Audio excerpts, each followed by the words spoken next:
Right, let's now join our reporter Patrick Amimo, who is in Parliament. He is now joining us by phone. Amimo, Parliament was today discussing the report on the sugar crisis and the sugar industry in the country. What has come out of that report? Thank you, Michelle. This has been a long-awaited report. Remember, it was on 3 occasions last year. Members of Parliament, the National Assembly, could not discuss this particular report.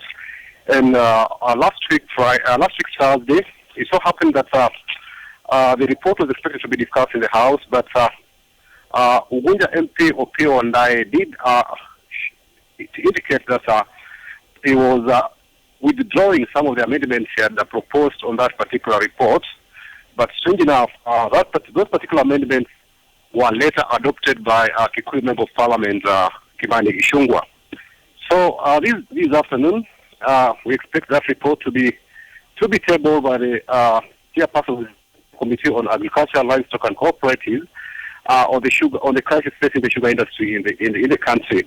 And just to bring you up to speed on some of those proposals that Opio and I had suggested was that he wanted stiff legal action taken against all the managing directors, transport managers, commercial directors, finance directors, all those sales managers and procurement managers who were working at the Mumia Sugar Company between 2011 and 2014 for the losses incurred by the company.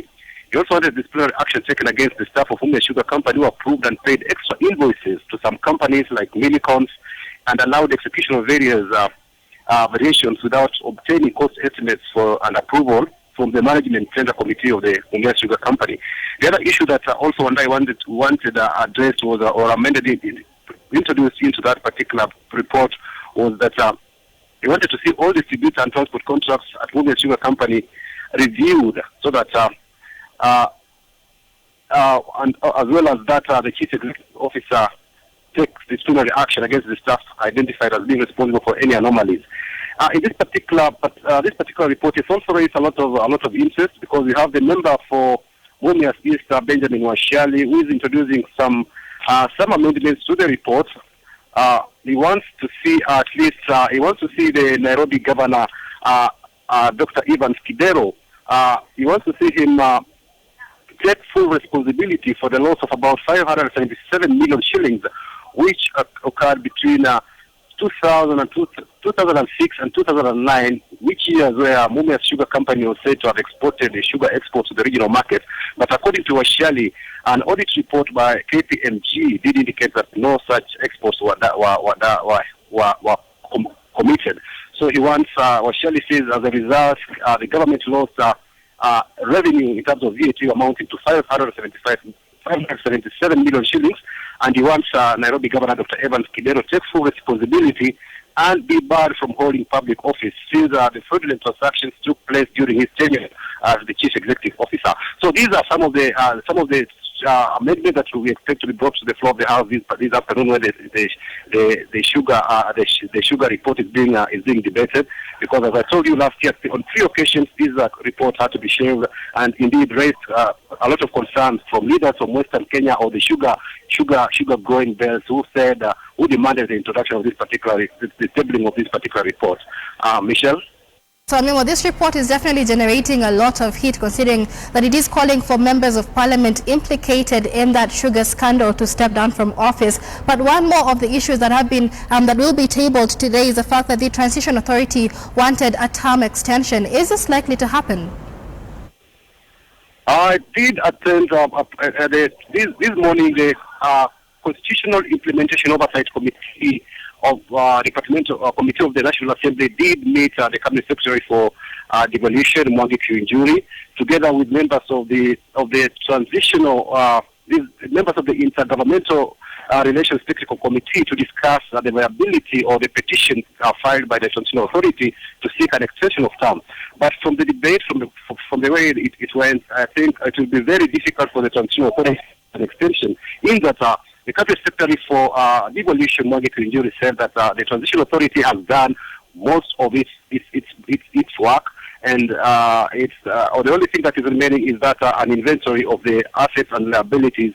And also the chairperson of the Intergovernmental Relations Technical Committee, Professor Karega Mutahi, said that for commissioners, most of the work is technical. So we have technical staff who are working under the transitional authority. Those are officers who are seconded from the national government.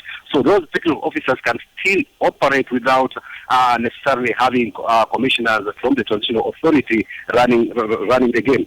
And now remember, this in the Senate, the Legal Affairs Committee of the Senate has come up with a bill to give the transitional authority at least an extension, a term extension of about 1 or 2 years to complete its mandate. But now the Cabinet Secretary, Mwangi Kiunjuri, when he appeared before the National Assembly's Committee on Constitutional Oversight Implementation, he did tell the committee that he's not aware of that bill that has been submitted by the Senate, and that bill does not have the blessing of the executive. So it means, given that the term of the transitional authority expires on March 9th, and even if that Senate bill were to be passed, it will have to take 90 days for it to mature. And by which time the transitional authority will have gone home. So I'm seeing very, very minimal opportunities for the transitional authority to get that mandate in order to extend. But instead, from the discussions that were held, I think that role will be handed over to the Intergovernmental Relations Technical Committee to take over. But what the members are suggesting is to have an audit, a special audit done by the Office of the Auditor General for the work of the transitional authority when it. All right, thank you very much, Patrick. Reporting from Parliament regarding the report on the sugar industry as well as the issue of the Transition Authority seeking a term extension. We'll be bringing you more details on that in our subsequent bulletins.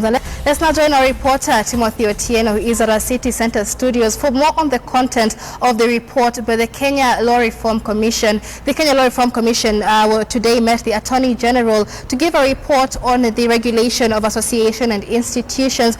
And Timothy, of specific interest is the issue of regulation of religious institutions. What can you tell us about that report?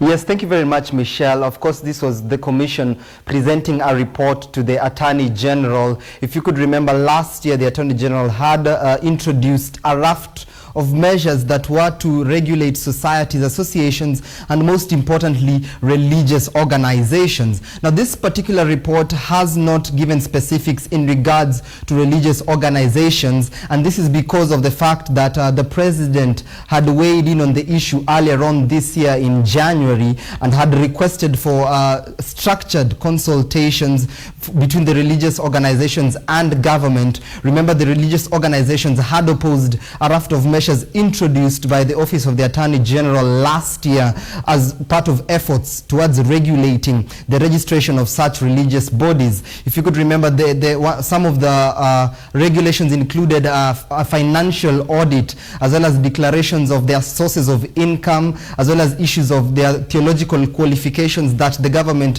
had requested that needed to be required before you could register a religious organization. But of course, the religious leaders, of course, led by the NCCK, the National Council of Churches in Kenya, had opposed these measures, saying that they are sort of like government trying to limit the freedom of expression and trying to dictate how religious organizations should conduct their functions. But this particular report presented by the Kenya Law Reform Society touches on associations and societies, of course pending the aspects of the religious organizations. That is still ongoing dialogue between the government and the religious leaders. And the report, of course, is proposing an association and registration proposed bill for 2016 that seeks to regulate how societies and associations, how they are, of course, registered. One of the clauses that is proposed through that bill is the one that requires that the association issue the registrar with an updated list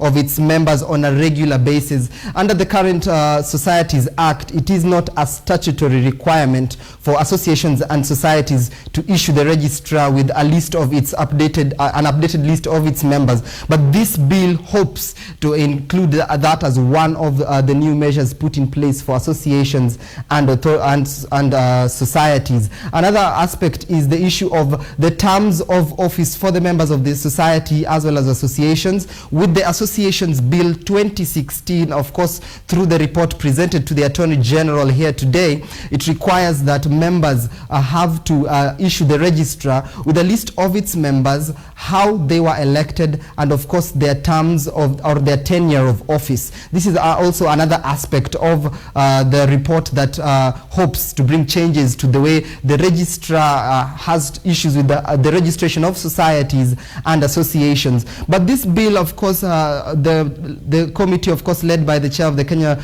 Law Reforms Commission, was saying is a report that is meant to help consolidate the PBO Act as well as the Trustee Act that touch on the registration of societies and associations. And he further said that this bill is meant to sort of like enable. It's an enabling bill rather than a regulatory bill, meaning that it's not supposed to enforce these regulations, but it's supposed to provide an enabling environment for the smooth registration and operation of societies as well as associations. Michelle. Right, thank you very much. There, Timothy Otieno from our City Center studios giving us a breakdown of that report by the Law Review Commission on the regulation of associations. It's now time we wind up a news desk for home channel viewers. Thank you very much for watching. My name is Michelle Ngele. News desk, however, continues on KTN News right after the break.